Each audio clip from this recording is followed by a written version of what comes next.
Bienvenidos a The Deep Dive, listos para una inmersión profunda. Hoy nos adentramos en el mundo de las transacciones de bases de datos. Un tema fascinante. Sin duda. A ver, ¿quién no se ha preguntado cómo los bancos gestionan tantas operaciones a la vez sin que haya errores? O cómo las aerolíneas evitan que dos personas reserven el mismo asiento. Exacto. La respuesta está en las transacciones de bases de datos, un proceso que asegura la integridad de la información. Un proceso invisible pero crucial para nuestro mundo digital. Totalmente. Garantiza que cada operación online, desde una simple compra hasta una transacción financiera compleja, se realice de forma precisa y confiable.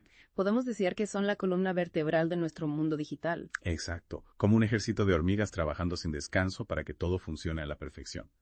Y para esta inmersión nos basaremos en una colección de materiales académicos. Así es. Nuestro objetivo es entender cómo funcionan estas transacciones, por qué son tan importantes y cómo impactan en nuestra vida diaria. Empecemos por lo básico, ¿te parece? Me parece perfecto. ¿Qué es realmente una transacción de base de datos? Bueno, siempre he pensado que es un conjunto de instrucciones, como un algoritmo que se ejecuta en una computadora. Sí, una transacción implica instrucciones, pero va más allá.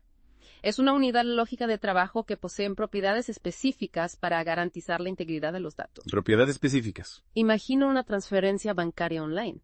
La transacción no solo resta dinero de tu cuenta y lo suma a otra. Claro. También debe asegurarse de que ambos cambios se realicen de forma completa y simultánea. Ah, ya entiendo. O que no se realice ninguno si hay un error. Exactamente. Si solo se restara el dinero de tu cuenta y la transferencia fallara, sería un problema. Un gran problema. Para evitar estos problemas, las transacciones de bases de datos se basan en 4 propiedades fundamentales conocidas como ACID. ACID, Interesante. Atomicidad, consistencia, aislamiento y durabilidad. Son los pilares de la fiabilidad de cualquier sistema de base de datos. Suena complejo, pero me intriga. ¿Podríamos desglosar cada una de estas propiedades ACID? Por supuesto. Empecemos por la atomicidad. Me parece bien. ¿Qué significa que una transacción sea atómica? Significa que la transacción se ejecuta completamente o no se ejecuta en absoluto. Es un concepto de todo o nada, ¿verdad? Exactamente.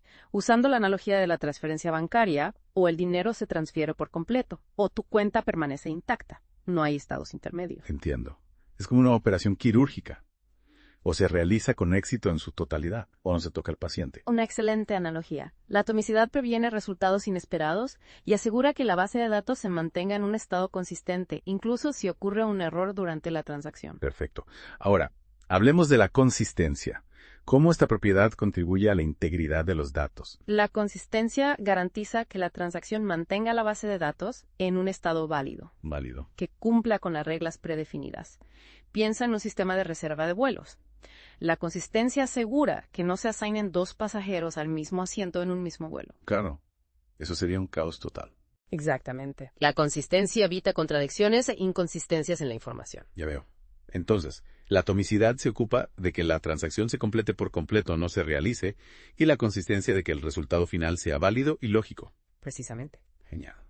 Ahora, pasemos a la propiedad de aislamiento. Me interesa. Siempre me he preguntado cómo las bases de datos manejan múltiples usuarios accediendo a la misma información al mismo tiempo. Es una pregunta muy relevante. ¿Cómo evitan que se produzca un caos cuando, por ejemplo, cientos de personas intentan comprar entradas para un concierto a la vez? El aislamiento es la clave. Esta propiedad asegura que cada transacción se ejecute de forma aislada. Aislada. Como si fuera la única en el sistema, evitando interferencias entre ellas. Es decir, cada transacción opera en su propia burbuja protegida, ¿verdad? Exactamente. Imagina un grupo de chefs trabajando en la misma cocina, cada uno preparando un plato diferente. Ajá. El aislamiento sería como si cada chef tuviera su propia estación de trabajo, sin que las acciones de uno interfieran con las de otro. Me encanta la analogía. Entonces, el aislamiento evita que las transacciones se pisen entre sí, asegurando que cada una se complete de forma independiente. Así es. Y para completar nuestro recorrido por las propiedades ACID, hablemos de la durabilidad. Perfecto. ¿Qué significa que una transacción sea duradera? Significa que una vez que una transacción se completa con éxito, los cambios en la base de datos son permanentes. Permanentes. Incluso si ocurre un fallo del sistema, como un corte de energía o un error de hardware. Es como si los datos estuvieran grabados en piedra, ¿no? Exactamente. Una vez que una transacción se marca como confirmada, los cambios se registran de forma permanente en la base de datos. Wow, eso me da mucha tranquilidad. La durabilidad asegura que la información crítica no se pierda, incluso en situaciones imprevistas. Así es. Las 4 propiedades ACID, trabajando en conjunto, son las que hacen que las transacciones de bases de datos sean tan confiables. Y esenciales para nuestro mundo digital. Sin duda, hemos hablado de las propiedades ACID y cómo garantizan la integridad de las transacciones. Sí, son como los guardianes de la base de datos. Pero ¿qué pasa cuando las cosas van mal? Errores, fallos de hardware, desastres naturales. Uy, sí. En un mundo ideal, todo funcionaría a la perfección. Exacto, pero la realidad es que siempre existe la posibilidad de un fallo. ¿Y cómo se protegen las bases de datos ante estos imprevistos? Ahí entra en juego el administrador de recuperación. Administrador de recuperación. Piénsalo como un ángel guardián que restaura el orden y la consistencia en caso de un problema. Interesante. ¿Y cómo lo hace? Suena un trabajo muy complejo. Lo es, pero los sistemas de gestión de bases de datos cuentan con mecanismos muy sofisticados para la recuperación. Uno de los más comunes es la recuperación basada en registros. Registros. ¿Te refieres a un historial de las operaciones? Exactamente. La base de datos mantiene un registro detallado de cada cambio realizado. Como un diario que documenta cada modificación. Sí, algo así. Entonces, si ocurre un fallo, el sistema puede usar este registro para restaurar la base de datos a un estado anterior. Correcto. Es como retroceder en el tiempo para deshacer cualquier cambio erróneo o incompleto. Fascinante. Una máquina del tiempo para la base de datos. Otra técnica importante son los puntos de control. Puntos de control. Imagina que tomas fotos de la base de datos a intervalos regulares. ¡Fotos! Sí, representan el estado de la base de datos en un momento específico. Entonces, si hay un fallo, se puede usar la última foto como punto de partida para la recuperación. Exactamente.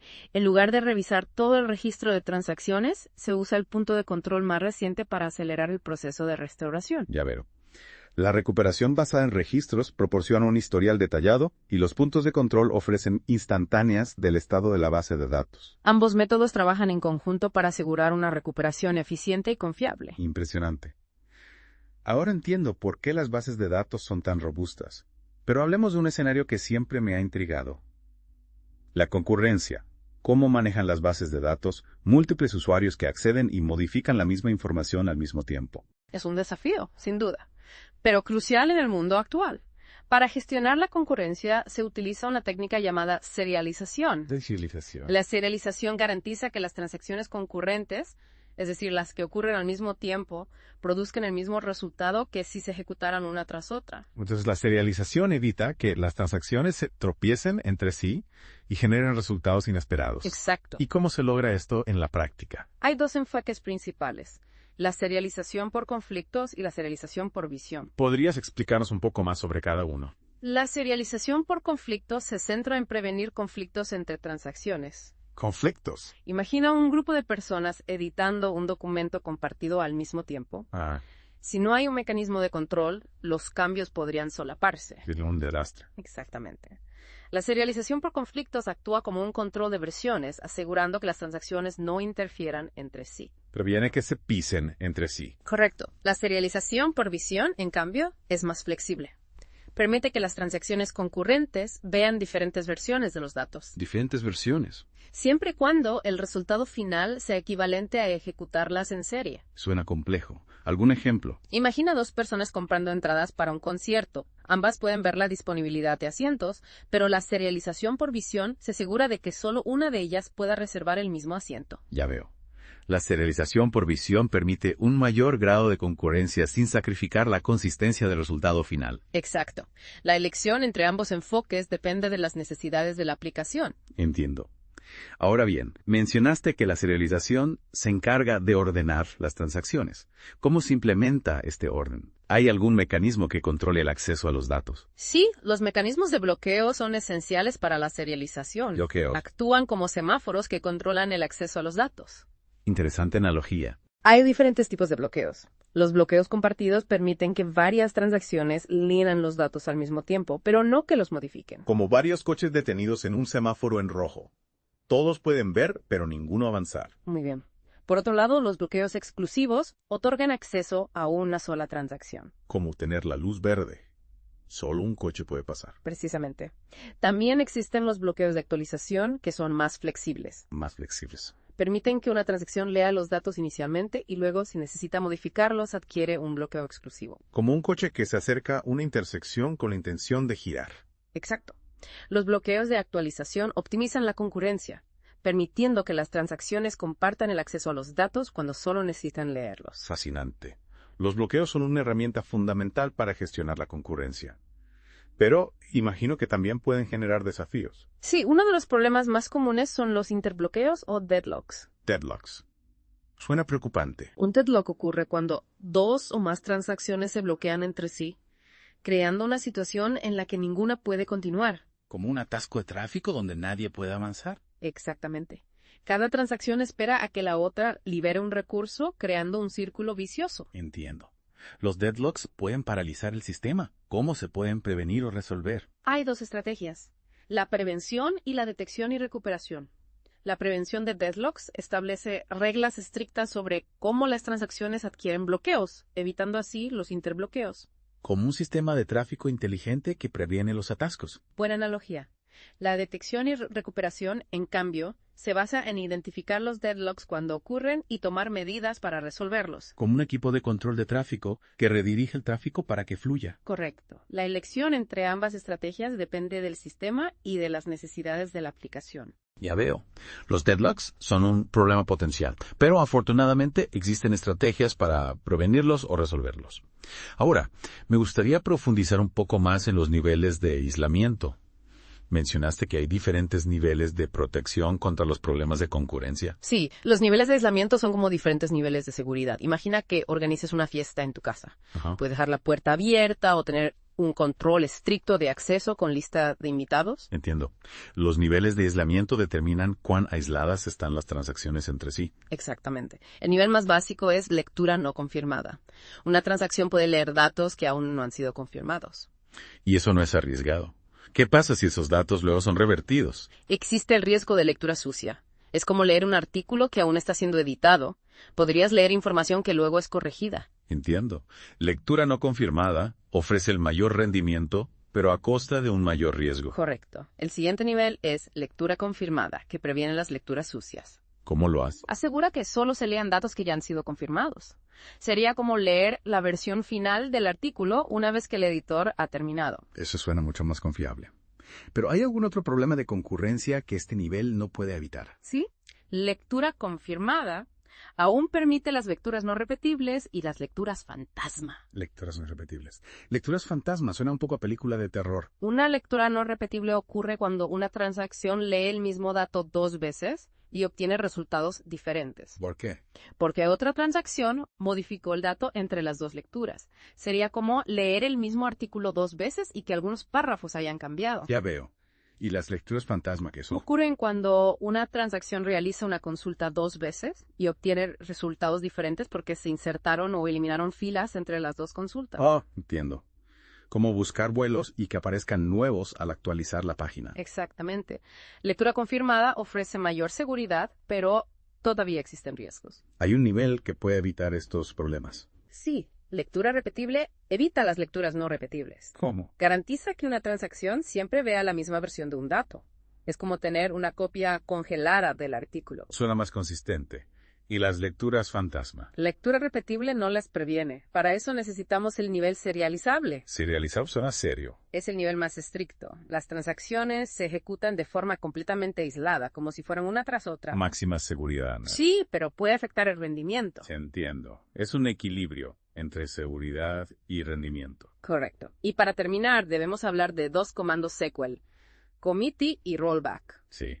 Siempre me he preguntado para qué sirven. Committee confirma los cambios de una transacción, haciéndolos permanentes. Como firmar un documento. Exactamente. Y rollback deshace los cambios, como romper el documento antes de firmarlo. Genial.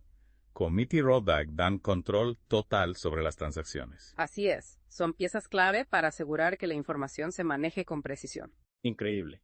Hemos aprendido mucho sobre las transacciones de bases de datos, desde las propiedades ACIDI hasta los niveles de aislamiento y los comandos commit y rollback. Un viaje fascinante por el mundo de las bases de datos. Sin duda. Ahora entiendo por qué son tan importantes para nuestro mundo digital. Gracias a ellas, nuestras operaciones online son seguras y confiables. Totalmente de acuerdo. Bueno, con esto llegamos al final de nuestra inmersión. Espero que les haya gustado y hayan aprendido algo nuevo. Hasta la próxima.